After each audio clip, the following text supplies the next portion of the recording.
Many who have lost a pet wonder if animals continue to live on after the death of their body in the afterlife, and if so, where are they?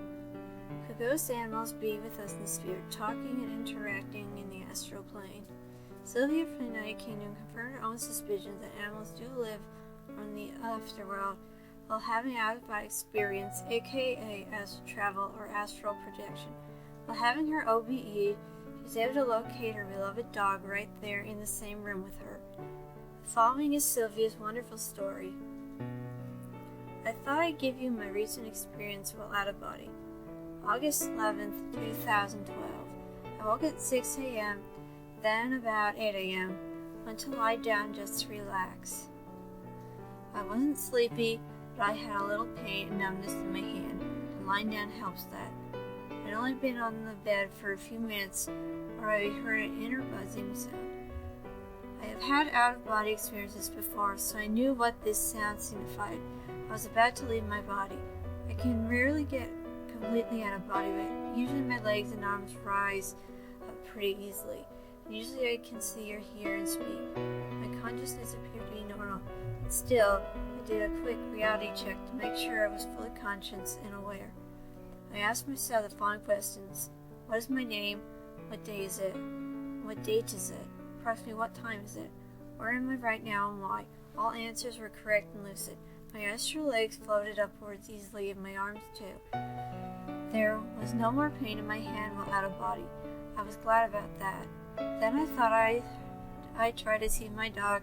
She died June 15th, 2012. Might be around. Before I laid down, I hadn't sensed her, so I thought she might not be with me.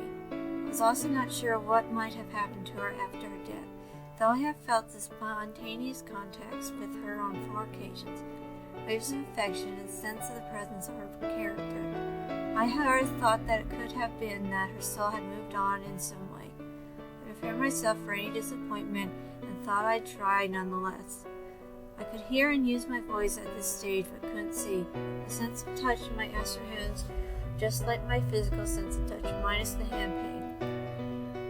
I called my dog's name in a right and happy way, just like I used to when she was in another room or something, or if we were going out. I heard a stumbling kind of noise in the room, and then a little bump, and suddenly my astral hands touched her head.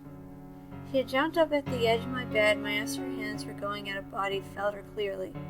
I could feel the exact texture of her ears.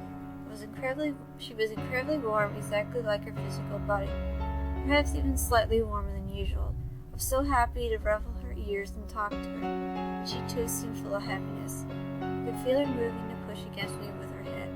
Her ears bent back a bit with my rubbing them, and I wanted her to straighten her ears out. So I said, shake your head and then I'm gone to straighten your ears. Then I was back in my body. The experience lasted about 2 to 3 minutes. Before this experience, I was pretty sure there was life after death, even for dogs. Now I know there is. I am speaking out about this to help people who are suffering intense grieving after the death of loved ones. There's no death, only transition to another dimension. And another dimension exists only a heartbeat away. We are having fun experiences with our ghost cat. Even our cat Sissy is happy now that she has a playmate, even if it isn't alive. Travis and I were coming home from shopping, and we were locking the door and thought our cat Sissy ran right past us and got outside. We had both seen a black cat run right by our feet and down the hall. So we brought the groceries inside, and I put them down on the counter to go get the cat. Travis walked into the bedroom, and Sissy was sound asleep on her bed. Last night I was there, sitting on my computer, and I felt a cat rub against my leg. Then I tugged at my blanket I used to cover my chair, just like when a cat takes her claws and scratches. I even felt the blanket being pulled. I turned to say, "Stop it, Sissy," but there was no cat near me that I could see. I got up and looked in the bedroom. Sissy was again asleep at the front of the bed with my husband Travis. This ghost cat is very friendly. Loves to rub against you, and I can even feel it jump up on the couch when I'm watching television. Sissy has a spot on one end of the cushion next to the sliding glass door. A couple of times she was laying there and looked right over at the cushion next to me and stared. No sooner than she does that, I will feel something jump down from the cushion next to me. I like it, though. Sissy has a playmate to keep her company, and I get to have 2 cats, since our apartment building we're only allowed to have 1 cat. I have 2, only you can't see the other one. I was about 6 years old, and my dog had just died. My sister and I had shared a room back then, so I told her everything about my dreams. But what I saw at night wasn't a dream. It was late and I wasn't feeling well. I was dreaming about my dog, because I missed him very badly. Well, I got up, and when I looked forward, I saw something. It was a glowing thing just floating in the middle of the room. I started to move forward, and I saw the angel of my dog. I started to talk to him, and he kind of sort of responded. I told him how much I missed him. Well, after he left, I went back to sleep. The next morning, I went to go see if he was still there, but he wasn't. I looked at the floor where he was floating, and there were paw prints. I couldn't believe it. I never told anyone about this until now. This is a true story. I'm still amazed and shocked. I think he was there to comfort me and show me that he was fine and happy. He didn't want me to worry.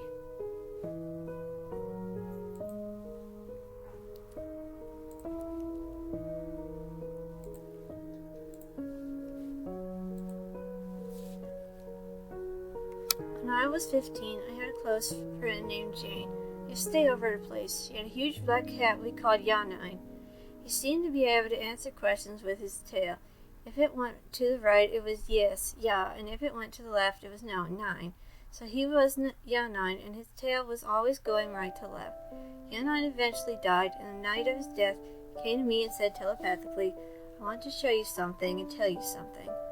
I went with him in spirit, and we did a full round of the 3-story house in Mulhara, Sydney. We went to every room. Yanine told me where the family had things stashed in hidey holes around the place, which was funny. The next morning at breakfast, I was asked, how did you sleep, Dee Dee? I sort of chuckled and told him the whole story. I described how Tim, Jane's father, and his partner were sleeping, which was impossible for me to know as they had a whole floor to themselves.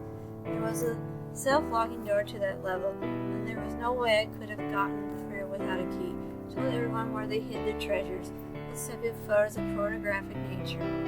Worth a fortune, mind you. Cash in a vat in the bathroom, diaries, jewelry, and all sorts of stuff. They were flabbergasted and asked me how I came to know all this, and I told them, Yanine visited me and took me on a trip through the house, showing me everything. He asked me to tell you that he will not be going in when he is staying.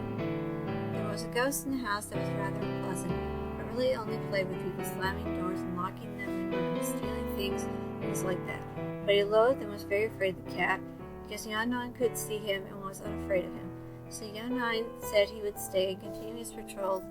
It was his task to look after those who had looked after him so well and so lovingly. Jane looked at me and burst into tears, and she believed me completely. When she had hidden her cash and diary in a vent in her room, Yanine was the only one in the room. She remembered because she had fallen off the bed trying to reach the vent, and Yanine would sit in the bed watching her. She said she could have sworn he was laughing at her.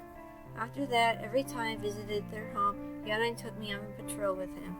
It was always at the back door, moving through all the rooms, going up a level till we got to the 3rd floor. You know, I never not once saw the ghost who irritated the family. To this day, I remember so clearly, vividly, this regal, sternly handsome, pure black cat, his perfectly green eyes, his large muscular frame, and that tail switching right, left, back and forth, never stopping, and the little messages he would pass along for Jane or Giles or Tim and Anka.